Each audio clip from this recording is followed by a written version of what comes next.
Market ने आपने जैसा देखा 17,000 के आसपास के एरिया से हमें इतनी बढ़िया चाल करीब करीब 2,500 2,700 पॉइंट की चाल दी है, और जिसके बारे में हमने 17,000 के पास ही डिस्कस कर लिया था। तो ये चाल अब आ चुकी है जिसके बारे में हम लास्ट 2-3 वीक से बात करते आ रहे हैं, और इस वीक एक ऊपर से फॉल, एक करेक्शन मुझे कहना चाहिए, वो भी आता नज़र आ रहा है। तो क्या ये करेक्शन की शुरुआत हो गई है या कुछ और यहाँ खिचड़ी पक रही है, सभी चीज़ों की आज बात करेंगे। हेलो एवरीवन, मैं हूँ आपका दोस्त अभिजीत श्रीवास्तव। शुरू करते हैं आज का वीकली मार्केट सिनेरियो नंबर 174। चलिए बात कर लेते हैं सबसे पहले निफ्टी के बारे में। निफ्टी के बारे में आपको याद होगा हम बात करते आ रहे हैं कि इसमें सपोर्ट के साथ आगे बढ़ते रहना है, और जो ये शार्प मूवमेंट आ रही है ये कंटिन्यू रह सकती है, क्योंकि इसके बारे में हम एज अ सिनेरियो पहले ही बताते चले आ रहे हैं। और आपने देख लिया है क्या शानदार चाल हमें देखने को मिली है। हालांकि थोड़ा बहुत नीचे आता नजर आया वीक एंड होते होते, लेकिन उससे अभी कोई खास घबराने की बात नहीं है। तो क्या हो सकता है निफ्टी में? अब देखिए, अगर इसे करेक्शन ज़्यादा नहीं करना है, वो अगर लगा रहेगा, बाकी डिटेल में हम बात कंक्लूजन में करेंगे ही, तो इसे ज़्यादा नीचे आने का कोई मतलब नहीं है। फिर भी अभी जिस तरह से काम कर रहा है, सपोर्ट रिवाइज कर पाना थोड़ा सा मुश्किल है, लेकिन उम्मीद यही है कि थोड़ी बहुत करेक्शन करना चाहे तो करके उसके बाद ये वापस नए हाइज की ओर जाता बिल्कुल नज़र आ सकता है। और ये बिल्कुल याद रखना है कि अगर वो ऊपर नहीं जाता है किसी कारण से, इस पूरे ट्रेंड को एक बार फिनिश करने की कोशिश करता है, करेक्शन करने की कोशिश करता है, तो फिर डेफिनेटली हमारे जो भी लेवल होंगे, चाहे आज जो हमने दे रखा है 18,650 का, चाहे ये लेवल, चाहे फ्यूचर में हम कितना भी रिवाइज कर लें, कोई भी लेवल अगर ब्रेक करता है तो समझ जाना है कि फिर ठीक ठाक करेक्शन यहाँ आ सकती है। उसके लिए फिर अपने दिमाग को प्रिपेयर्ड रखना है। तो इसीलिए जब तक ये लेवल्स के साथ आगे बढ़ रहा है, हम अब यहाँ सिर्फ बढ़ने की कोशिश कर रहे हैं। याद रखिएगा, जो एक्सपेक्टेड मूवमेंट था 17,000 पे, हमने बात की थी 19,000 के आसपास तक के लेवल की, और वो हमें ऑलरेडी मिल चुका है। तो अब यहाँ से सिर्फ हम राइड करने का काम कर रहे हैं। फ्रेश पोजीशन सीकर्स को जितना दूर रहेंगे उतना ही उनके लिए बेटर रहेगा। और अब आ गए हैं बैंक निफ्टी के चार्ट पर। बैंक निफ्टी में आपको याद होगा हम बात करते आ रहे हैं कि पहले इसे एक सपोर्ट एरिया ब्रेक नहीं करना चाहिए था, जो हमने 41,800 42,000 के आसपास दे रखा था, राइट। लेकिन उसके बाद जैसे हम लास्ट वीक आए थे तो हमने ये बात की थी कि अब इसमें ये सपोर्ट ब्रेक नहीं करना चाहिए, क्योंकि बहुत अच्छे से ये निकालता नजर आ रहा है। उम्मीद ये है कि अब जो ये कॉमन सपोर्ट एरिया है ये ब्रेक नहीं करना चाहिए। और आपने अभी तक देखा है बहुत बढ़िया चाल बैंक निफ्टी में भी आती नजर आई। हालांकि बाद में ये भी करेक्शन देता नजर आ रहा है, मगर उससे भी कोई खास परेशानी नहीं होनी चाहिए। याद रखिएगा, यहाँ पे भी थोड़ी बहुत करेक्शन होके ये वापस ऊपर जाता बिल्कुल नजर आ सकता है, लेकिन अब जाएगा या नहीं वो कंफर्मेशन के साथ कह पाना आज की तारीख में मुश्किल है। हम सिर्फ लेवल्स के साथ आगे बढ़ रहे हैं। जब तक 43,500 का एरिया ये सस्टेन कर रहा है, तब तक उम्मीद यही है कि करेक्शन फिर यहाँ पे ज़्यादा नहीं आने वाली है। छोटी छोटी करेक्शन करते हुए ये बिल्कुल आगे बढ़ता बिल्कुल नज़र आ सकता है।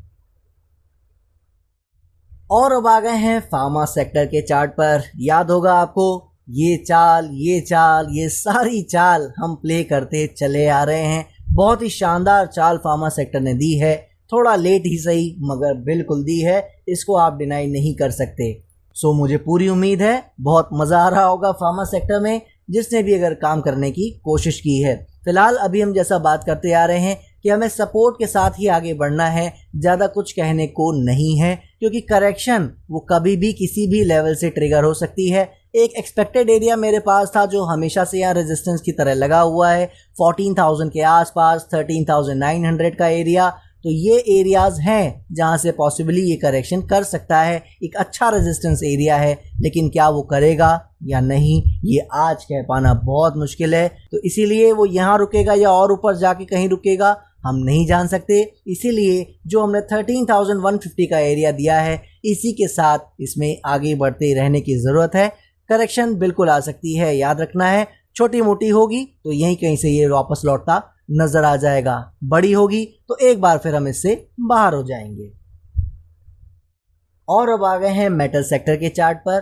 मेटल सेक्टर में आपको याद होगा ये एरिया हमने दिया था, जब तक इसे डिसाइसिवली ब्रेक नहीं करता हम नहीं मानेंगे कि ये और ऊपर की ओर जाता नज़र आ सकता है। और आपने देखा भी था कि एक बार हमारे रेजिस्टेंस एरिया से वापस आता नज़र आया, वो करेक्शन उसने दी, लेकिन अभी भी आप जैसा देख रहे हो फाइट ज़बरदस्त जारी है, नीचे जाने को राज़ी नहीं है। अगर ऊपर नहीं भी जा पा रहा है तो उम्मीद यही है कि अगर मार्केट में और जान बची है और अगर चाल आती नज़र आ सकती है तो थोड़ा आप देख सकते हो लिटिल सूनर और लेटर ये ऊपर की ओर ब्रेकआउट देता बिल्कुल नज़र आ सकता है, कोई बड़ी बात नहीं है। लेकिन जब तक ऐसा नहीं हो रहा है हमें कुछ नहीं पता ये क्या करेगा, ये यहाँ से भी वापस जा सकता है, क्योंकि आपको पता है इनमें बहुत ज़्यादा करेक्शन की संभावनाएं हैं अगर मार्केट में ज़रा सी भी प्रॉब्लम आती है तो।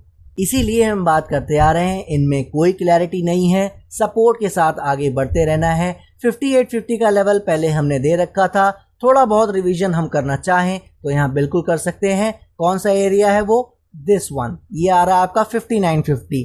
जी हाँ, मुझे मालूम है बहुत ज़्यादा एक रिवीजन नहीं है, सिर्फ 100 पॉइंट्स का है, लेकिन इससे ज़्यादा अभी रिवीजन नहीं हो सकता है, इसीलिए फ़िलहाल 5950 के साथ बने रहने की ज़रूरत है।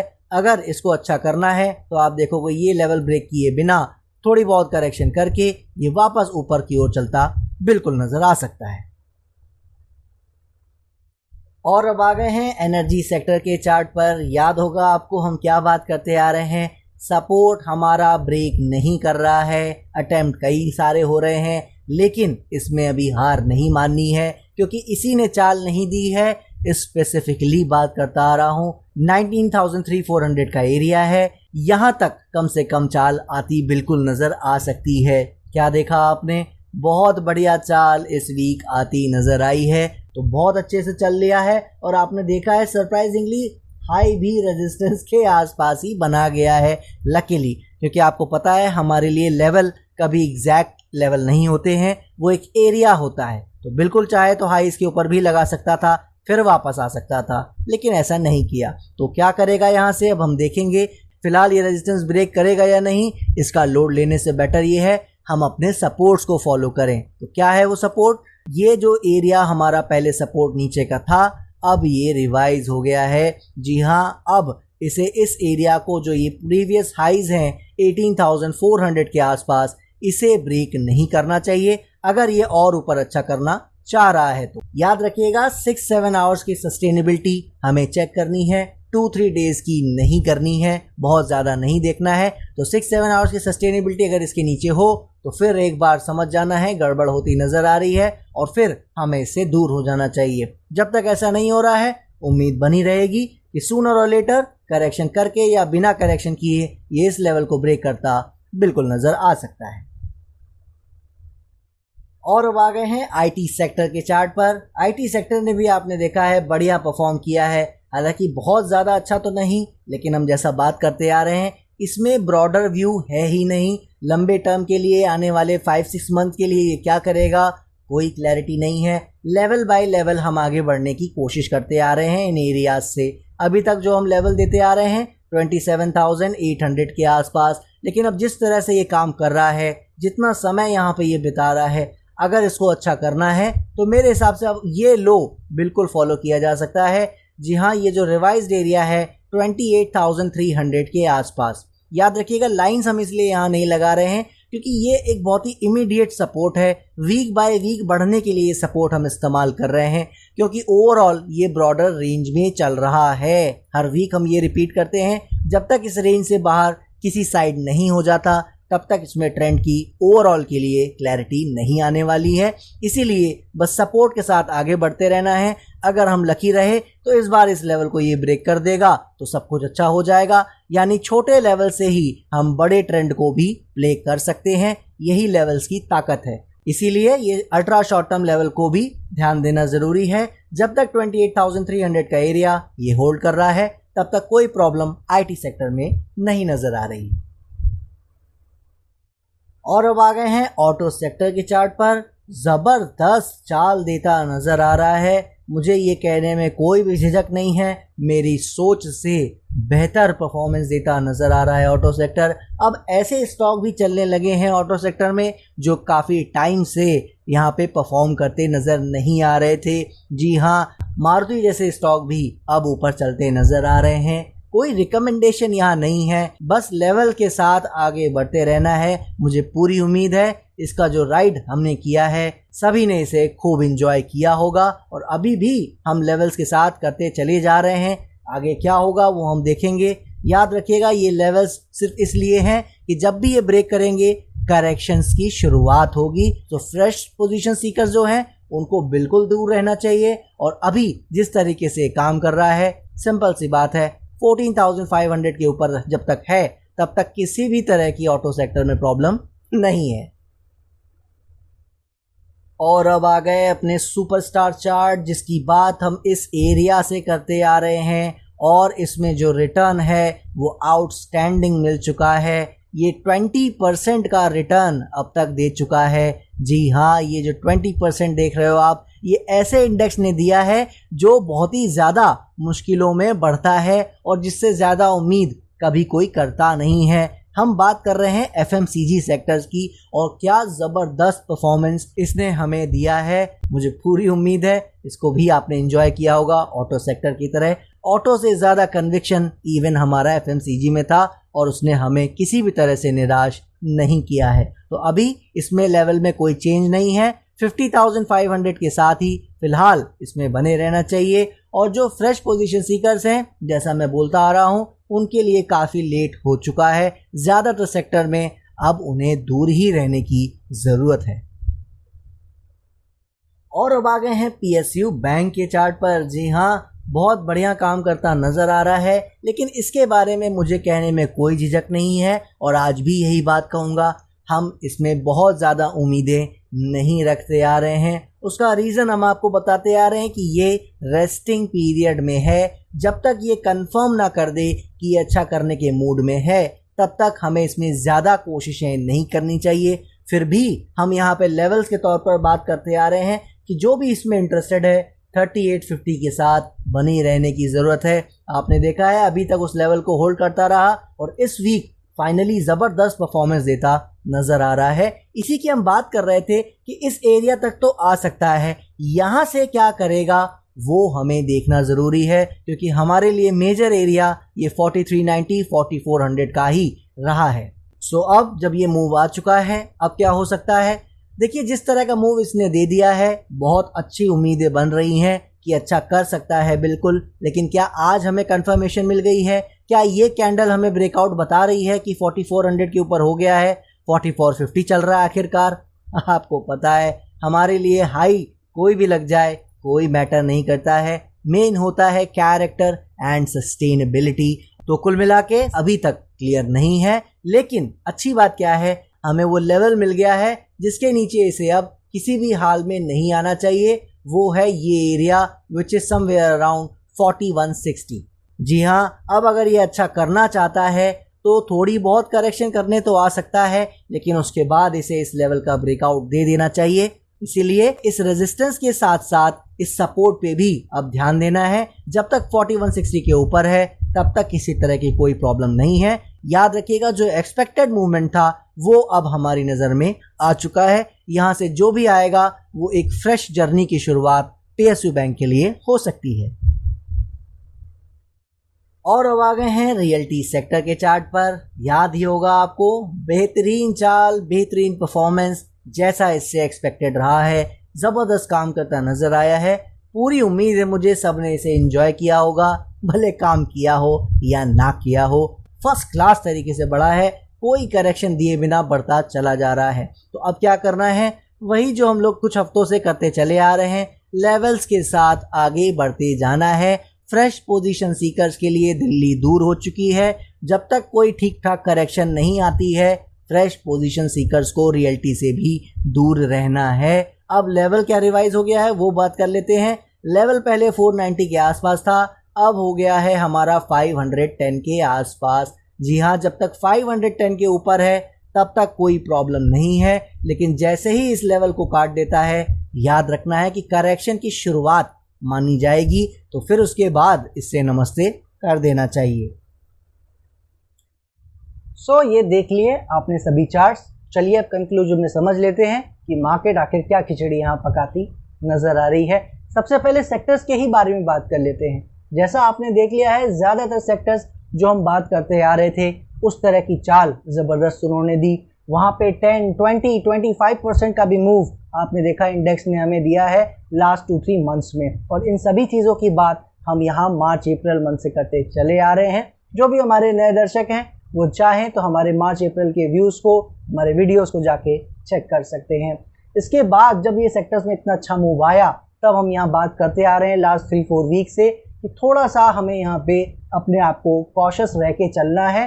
ज़रूर यहाँ पे कुछ काटने की ज़रूरत नहीं है, लेकिन सेक्टर्स में थोड़ा सा हमें पेशेंस रख के कॉशियसली काम करने की ज़रूरत है, कम काम करने की ज़रूरत है। क्यों? क्योंकि मार्केट में अब यहाँ से क्या होगा उसकी क्लैरिटी हमें मिलनी बाकी है। उसके लिए जैसा मैंने आपको बताया था, अब आप इस वीक आते आते देखो जितने भी सेक्टर्स की हम बात करते हैं उसमें से 4-5 सेक्टर्स इस वक्त रेजिस्टेंस के आसपास हैं। जी हाँ, जो एनर्जी सेक्टर पहले चाल नहीं दे रहा था उसने भी चाल दे दी है अब, और सारे ही चाहे PSU बैंक हो, मेटल हो, एनर्जी हो, इस तरह के सभी सेक्टर्स, फार्मा और रियल्टी अच्छा चलने के बावजूद अब रेजिस्टेंस के आसपास आए हैं। तो ये सब करेक्शन देंगे या यहाँ से और ब्रेकआउट देते हुए ऊपर चलेंगे, ये तो मुझे आज नहीं पता है। लेकिन उसके लिए हमने आपको जैसा सेक्टर्स पे दिखा दिया चार्ट्स पे कि लेवल के साथ हम ट्राई कर सकते हैं, ऊपर बढ़ सकते हैं। लेकिन कहीं ना कहीं जो मैं कॉशन की बात करता आ रहा हूँ वो इसी वजह से करता आ रहा हूँ, ये समय सारा जो है क्लियर अभी मार्केट के लिए नहीं है। पोर्टफोलियो के जो स्टॉक्स हैं, अगर आप जाके देखोगे कर्व, एक ज़ीरोधा में एक अच्छा ऑप्शन दिया हुआ है, मुझे नहीं पता बाकी में है या नहीं है। वहाँ पे आप अगर कंसोल में जाते हो अपने सेटअप में तो वहाँ आपको नज़र आएगा कंसोल में कि एक अकाउंट के कर्व वैल्यू का एक ग्राफ दिया होता है, यानी डे बाय डे आपके टोटल अकाउंट की क्या वैल्यू है वो आपको वो दिखाता है ग्राफ के तौर पर। आप देखोगे वो ग्राफ या तो फ्लैटिश सा हो रहा है या आप देखोगे वो वापस टर्न अराउंड करना शुरू कर रहा है। अब वो बहुत ज़्यादा बढ़ नहीं रहा है, बढ़ भी रहा है तो बहुत ही नॉमिनल आप जिसको कह सकते हो। तो इस तरह की टेरिटरी में सारे ही आप कह सकते हो मोस्टली अकाउंट वैल्यू आते नज़र आ रहे हैं। उसका रीज़न यही है कि बहुत अच्छी चाल मिल चुकी है, स्टॉक्स ऑलरेडी करेक्ट करने शुरू कर दिए हैं। फिर भी कुछ स्टॉक्स में अभी भी चाल आ रही है, तो अब वो देखना है कैसे यहाँ से मार्केट क्या करना चाहती है क्या नहीं। इसीलिए सेक्टर्स में ज़्यादा दिमाग अब नहीं लगाना है। लेवल्स के साथ तो हम बढ़ ही रहे हैं, लेकिन ये दिमाग में रखना है कि चाल आ चुकी है तो पार्शियल प्रॉफिट बुक करते हुए, स्टॉप लॉसेस को स्ट्रिक्टली रिवाइज करते हुए आगे बढ़ेंगे तो बेटर रहेगा। अब बात कर लेते हैं ग्लोबल पॉइंट ऑफ व्यू में। ग्लोबली आपने देखा है डाउ जोन्स बहुत बढ़िया से काम कर रहा था लास्ट वीक तक। इस वीक भी थोड़ा सा फॉल ज़रूर आया है, लेकिन ज़्यादा कहीं गया नहीं है। जो हमने बात की थी यहाँ पे कि रेजिस्टेंस के पास इस बार पहुँचेगा तो ब्रेकआउट दे देना चाहिए, अभी तक दिया तो नहीं है, लेकिन ऊपर ही रेंज में खड़ा है, उसी रेजिस्टेंस के आसपास फाइटिंग चल रही है। तो अब यहाँ से क्या करेगा वो हम देखेंगे। फिलहाल आप कह सकते हो डाउ जोन्स न्यूट्रल जोन में है, यहाँ से वो डिसाइड करेगा कि उसे क्या करना है। लेकिन जो परेशानी की बात है वो ये है, जो बाकी इंडेक्सेस हैं कैक, डैक्स, FTSE, बाकी सब करेक्शन करने शुरू कर दिए हैं। जी हाँ, उनमें प्रॉपर करेक्शन आती अब नज़र आ रही है, क्योंकि पहले चाल आई थी, करेक्शन आ रही है। प्रॉब्लम कहाँ है? जो इंडेक्स हमें पहले प्रॉब्लम दे रहा था आज से वन मंथ पहले, आपको याद होगा, FTSE प्रॉब्लम वहाँ है।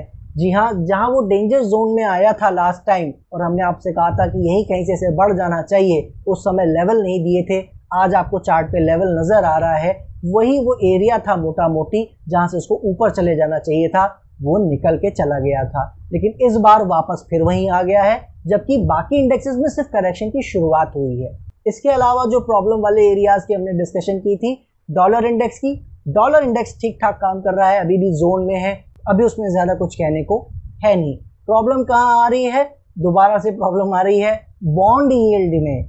जी हाँ, बॉन्ड यील्ड जो है वो उसी लेवल पे पहुंच रहा है जिस लेवल की हमने बात की थी कि उसके ऊपर इसे नहीं जाना चाहिए, यानी 4 पॉइंट समथिंग एक एरिया था जो आपको चार्ट पे नज़र आ रहा है, इसके ऊपर इसे नहीं जाना चाहिए। यहाँ तक चाहे तो आ सकता है, लेकिन अब क्या है, बहुत अच्छे तरीके से ऊपर आया है और फिर वही रेजिस्टेंस के आसपास आके खड़ा हो गया है। तो अब यहाँ से क्या करेगा वो हमें बिल्कुल देखना पड़ेगा। लेकिन वो यहाँ आया क्यों है ये भी एक सवाल है, क्योंकि आना कोई ऐसा नेसेसिटी तो थी नहीं, तो क्यों आया है इसका भी जवाब हमें लेना है। आपका FTSE क्यों नीचे आया है सपोर्ट के आसपास, इसका भी हमें जवाब लेना है। तो या तो ये दोनों टर्न अराउंड हो जाएंगे और मार्केट के लिए पॉजिटिव साइन आ जाएगा, और या तो दोनों ही गलत साइड ब्रेक कर देंगे, यानी FTSE नीचे ब्रेक कर देगा और बॉन्ड यील्ड ऊपर ब्रेकआउट दे देगा। तो ये कहीं ना कहीं जो कॉम्बो होगा वो हमारी मार्केट के लिए पॉजिटिव तो नहीं होगा, नेगेटिव हो या ना हो। इसके अलावा अब हम अपने निफ्टी की बात करें तो निफ्टी में थोड़ा सा एक आपने देखा अच्छी चाल आ चुकी थी और थोड़ा सा ऊपर से फॉल आता नजर आ रहा है। जो भी दोस्त हमारे वीडियोस फॉलो करते आ रहे हैं लास्ट 4, 5, 6 वीक से, उनको इस चीज़ का अंदाज़ा होगा। यहाँ मैंने 2 सिनेरियोज की बात की थी ऊपर जाने के लिए। उसमें से एक सिनेरियो ये था कि 1000 पॉइंट के आसपास का मूव, 1200 पॉइंट के आसपास का मूव बहुत ही कम सेशंस में 8, 10, 12 सेशंस में ही आता नजर आएगा। और आपने देखा है जो चाल शुरू हुई थी 27 जून से, स्पेसिफिकली अगर मैं आपको बताऊं तो बिल्कुल वहां से शुरू हुआ और उस दिन जो क्लोजिंग थी उसके पहले 18,700 के नीचे थी। और उसके बाद 27 जून से जो स्टार्ट हुआ है ये मूव, वो 5-6 जुलाई आते आते विदिन 7 सेशन आप देखो 800 पॉइंट से ज़्यादा का मूव उसने दे दिया। जी हाँ, 1000-1200 पॉइंट्स का तो मार्क नहीं छुआ, लेकिन कम से कम 800 पॉइंट्स की चाल विदिन जस्ट 7 सेशन उसने हमें दी है। तो कुल मिलाकर वो जो शार्प रैली की बात हम कर रहे थे वो हमें आता नजर आया, और इसी कारण से हम आपको यहाँ बताते आ रहे थे शॉर्ट सेल नहीं कर देना है, मार्केट फंसा लेगी। तो अब ये सब तो हो गई पुरानी बातें, ये सब तो हो गई मेरी तारीफें कि हमने ये सब पहले से आपको सचेत किया था, अब वो हो गया है। अब क्या हो सकता है उसके लिए देखिए, जो आज मैं आपको बताने आया हूँ वो यही है जो आपने आज थंबनेल देखा होगा, ये है बैलेंसिंग पीरियड। जी हाँ, बैलेंसिंग पीरियड क्या होता है उसको समझ लीजिए। ये साल 2 साल में आप कह सकते हो जब मार्केट बुल रन में होती है तो इस तरह का एक सिनेरियो आ जाता है। कई बार क्या होता है ये समय ऐसा होता है, जनरली मैं आपको बता रहा हूँ, हमेशा हो ऐसा ज़रूरी नहीं है, कि आप ऐसी स्टेज पे आ गए हो जहाँ पे आपका पोर्टफोलियो बढ़ने के चांसेस कम होते जा रहे हैं, न्यूट्रल टू बियरिश होने के चांसेस ज़्यादा होते जा रहे हैं, डिस्पाइट द फैक्ट कि इंडेक्स कहाँ पे है, राइट। अब इंडेक्स ही पूरा प्रॉपर गिरने लगा और 1000 और 2000 पॉइंट की चाल नीचे की ओर इंडेक्स में आने लगी तो ऑब्वियसली फिर सब कुछ गिरना ही है, वो तो अलग ही बात होगी। लेकिन आप देखोगे ज़्यादा चांसेस ऐसे समय होते हैं बैलेंसिंग में कि इंडेक्स ज़्यादा गिरता नहीं है और स्टॉक्स इसी बीच करेक्शन अपनी मोटा मोटी कर लेते हैं। तो ये इतना कंफ्यूजिंग समय होता है, आपको मेरे बताने से भी समझ में आ रहा होगा कि लोग इसमें कई बार फंस जाते हैं, जो उनके चलते हुए स्टॉक होते हैं उससे वो निकल जाते हैं और वो और स्टॉक बढ़ जाते हैं, राइट। ऐसे समय होगा, आप देखेंगे अगर आप काम कर रहे हैं, और जिससे आप नहीं निकलोगे वो ज़्यादातर क्या होगा, वापस आते चले जाएंगे, क्योंकि उन्होंने आपको अभी तक रिटर्न नहीं दिया होगा। इस होप में आप रखे होगे कि आगे बढ़ जाएंगे और वो बढ़ते नहीं है, वापस आ जाते हैं। तो ये इस तरह की कंफ्यूजिंग स्टेट जब होती है तो आखिर इसको कैसे संभाला जाए। देखिए, हर जगह पे चाहे आप कहीं भी काम करें, हर जगह पे चॉइसेस होती हैं जो आपको अपने लिए लेनी पड़ते हैं, राइट। वो चॉइसेस क्या होते हैं वो क्लियर होने चाहिए हमारे दिमाग में, तो फिर कहीं कोई दिक्कत नहीं होती है, क्योंकि उसके साथ जो रिग्रेट्स आते हैं, उसके साथ जो उसके ड्रॉबैक्स आते हैं, वो भी हमें एक्सेप्ट करने पड़ते हैं। तो यहाँ पे किस तरह से देखा जाए, अगर मैं मोटा मोटी आपको बोलने की कोशिश करूँ, आज की तारीख में वो जो जून जुलाई को हम ऑब्जर्वेशन कर रहे हैं, मार्केट क्या करेगी, उन सब बातों को किनारे कर दें, तो सिर्फ मैं आपको यहाँ पे अभी ये बताना चाहूँगा कि आने वाले 2, 3, 4 मंथ के व्यू से अगर कोई काम कर रहा है इस मार्केट में, तो मेरी समझ में उसको इस तरह से अब ज़्यादा काम नहीं करना चाहिए। ये वीडियो स्पेसिफिकली उनके लिए है जो आने वाले 10 डेज, 20 डेज, 2 मंथ्स, 3 मंथ्स के लिए कैश में या किसी तरीके की पोजीशन बनाने की कोशिश कर रहे हैं, क्योंकि नीचे से वो छूट चुके हैं। ज़्यादातर की कंडीशन यही है, वो तड़प रहे हैं कि जब नीचे बताया गया था, इस चैनल पर अभिजीत ने भी बताया था, कुछ लोगों ने भी बताया था 17,000 पे, तो किया नहीं। अब यहाँ आ चुके हैं, मार्केट गिर नहीं रही है और स्टॉक्स भी ज़्यादा नीचे अभी फ़िलहाल नहीं आ रहे हैं, तो लेने की कोशिशें अब ज़्यादा हो रही हैं, राइट। किसी ना किसी तरह का कोई सपोर्ट, किसी तरह की लाइन, कुछ भी एक ढूंढ लेना है ऐसा जिसको आप फॉलो कर सकें, जिसके साथ आगे बढ़ सकें। सामने से कोई चीज़ काटना इस समय ठीक नहीं है, जैसा मैंने बता दिया चॉइसेस हैं यहाँ पे। सामने से काटेंगे वो यहाँ से भी 50%, 100% स्टॉक बढ़ सकते हैं। फिर आप कहोगे अभिजीत ने कहा था करेक्शन हो सकती है और मैंने काट दिया और ऊपर बढ़ गया, राइट। तो यहाँ पे चॉइस है, क्या चॉइस है कि हम 2, 3, 4 मंथ वाली पोजीशन में स्ट्रिक्ट स्टॉप लॉसेस रखें, बहुत टाइट स्टॉप लॉसेस रखें, ताकि जैसे ही मार्केट करेक्ट अगर करनी शुरू करे, चाहे इंडेक्स में हमें नज़र आए या ना आए, स्टॉक्स अगर करेक्शन करनी शुरू करें तो फटाक से हम बाहर हो जाएं, जो मैं आपको लास्ट 3-4 वीक से बोलता भी आ रहा हूँ, राइट। लेकिन यहाँ पे स्पेसिफिकली बता रहा हूँ दोबारा, जो चल रहे हैं रोकना नहीं है, उनमें स्टॉप लॉसेस को बढ़ाते जाना है, उनमें कोई सामने से बेचने की कोशिश नहीं करनी है, उनको राइड करना है, क्योंकि वही होंगे, अगर उनमें से कुछ निकल जाएंगे तो बहुत बड़ा प्रॉफिट भी आपको यहाँ से स्टॉक दे सकते हैं। और कुछ स्टॉक जैसा मैंने कहा वो अपना ऊपर नहीं भी जाते हैं तो यहीं पे रेंज बनाते नजर आएंगे, उनके लिए कोई ना कोई सपोर्ट हमारे पास होगा ही, उसको फॉलो करना ही है, राइट। तो स्टॉप लॉसेस सब में फॉलो करने हैं, लेकिन स्पेसिफिकली ऐसे स्टॉक्स अगर आपके पास हैं जो बढ़ रहे हैं उनको बेचने की कोशिश इसलिए कम से कम नहीं करनी है कि मार्केट में करेक्शन आनी है तो चलो बेच लेते हैं, राइट। इस चीज़ का ध्यान रखना है। सो याद रखना है, कोई भी चीज़ का आंसर जेनरिक नहीं हो सकता, चॉइसेस होती हैं। अगर हम प्रॉफिट बुक कर रहे हैं तो फिर मार्केट ऊपर चली जाए तो रोना नहीं है, अगर हम प्रॉफिट बुक नहीं कर रहे हैं तो उसके बाद नीचे आ जाए, करेक्शन दे दे मार्केट, तो रोना नहीं है। एक्सेप्टेंस होनी चाहिए चॉइसेस की, और मैं इसीलिए बीच का रास्ता हमेशा सजेस्ट करता हूँ। बीच का रास्ता क्या है कि कुछ में जो हम थोड़ा सा 10 मंथ्स 12 मंथ्स उस टाइप के हैं उनमें बने रह सकते हैं, और जो 3-4 मंथ्स वाले हैं उनमें पार्शियल प्रॉफिट बुक करते हुए बाकी को स्टॉप लॉस रिस्ट्रिक्ट करते हुए राइड करने की कोशिश कर सकते हैं, ताकि अगर वो ऊपर चले तो पूरी तरह से निकल ना जाए। ऊपर का थोड़ा प्रॉफिट ज़रूर सेक्रीफाइस करना पड़ेगा, मगर मिड लाइन की जो मिड चॉइस है उसमें इसका जो ड्रॉबैक हो ये है कि ऊपर का कुछ प्रॉफिट आपको छोड़ना ही पड़ेगा। अगर बड़ा पैसा कमाना है कुछ प्रॉफिट छोड़ने की ताकत होनी ही चाहिए। अब किस तरह का प्रॉफिट चाहिए उसके हिसाब से उस तरह का लेवल नीचे की ओर देखना पड़ता है। 1000% चाहिए तो नीचे 50% भी देखना पड़ सकता है, 100% चाहिए तो नीचे 20% देखना पड़ सकता है, 20% चाहिए तो नीचे 5% देखना पड़ सकता है। एक मोटा मोटी आपको एग्जांपल देने की कोशिश कर रहा हूँ। तो ये मिडिल जो एरिया है जिसमें मैं ज़्यादा बिलीव करता हूँ, सेक्रीफाइस आपको कुछ परसेंट करने की ताकत होनी चाहिए और आगे बढ़ते रहना चाहिए मेरी नज़र में। बाकी मार्केट क्या करेगी वो तो हमें खुद अभी बताएगी आने वाले हफ्तों में। जैसा मैंने कहा जून जुलाई में हमें कुछ ना कुछ एक अच्छा आप कह सकते हो डिसीजन मिलता नज़र आएगा मार्केट का। ओवरऑल अच्छा करती अभी नज़र आ रही है, मुझे 1 सेकंड लगेगा कहने में कि आगे भी अब चली जाएगी और 22-24,000 हो जाएगी। कितना समय लगता है कहने में, राइट, कह दिया मैंने। लेकिन ये बहुत गलत तरीका है। जब तक हमें किसी चीज़ की क्लैरिटी ना हो हम लेवल के साथ बढ़ते रहें ताकि हमें ऐसा कोई मिस ना हो जाए हमारे हाथ से। लेकिन नीचे अगर घूमती है उसकी प्रिपरेशन होनी चाहिए। उसका मैंने आपको कुछ एग्जांपल देने की कोशिश की है, क्योंकि हर एक का काम करने का, हर एक का टाइम पीरियड होल्ड करने का, एपेटाइट रिस्क की सबकी अलग अलग होती है, इसलिए इनका एक स्टैंडर्ड आंसर नहीं हो सकता। तो जो मैं बता सकता था वो मैंने बताने की आज कोशिश की है। उम्मीद है कि आप कंफ्यूज नहीं हुए होंगे, कुछ आपको हेल्प मिली होगी समझने में क्यों हमें लेवल के साथ आगे बढ़ना है। इमीडिएट सपोर्ट याद रखिएगा इम्पॉर्टेंट रहेंगे।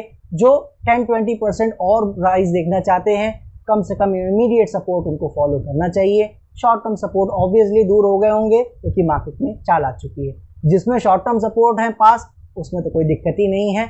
आपको याद होगा मैंने एक बार आपको बताया था 7500 के आसपास जब कोरोना का फॉल आया था, वहाँ पे ज़्यादातर stock medium term long term support के आसपास थे, राइट। तो वहाँ पे रिस्क शॉर्ट टर्म सपोर्ट जैसा था लेकिन रिवॉर्ड वहाँ से क्या मिला, राइट, क्योंकि medium term long term support के पास थे तो चाल भी मीडियम टर्म यानी कि 6 मंथ 18 मंथ्स वाला जो एक हमें मूव के लिए बैठना था वहाँ से, वो अगर हम बैठे होते तो हमें चाल मिली है, राइट। ये कईयों को मिली है, इसमें कोई डाउट नहीं है।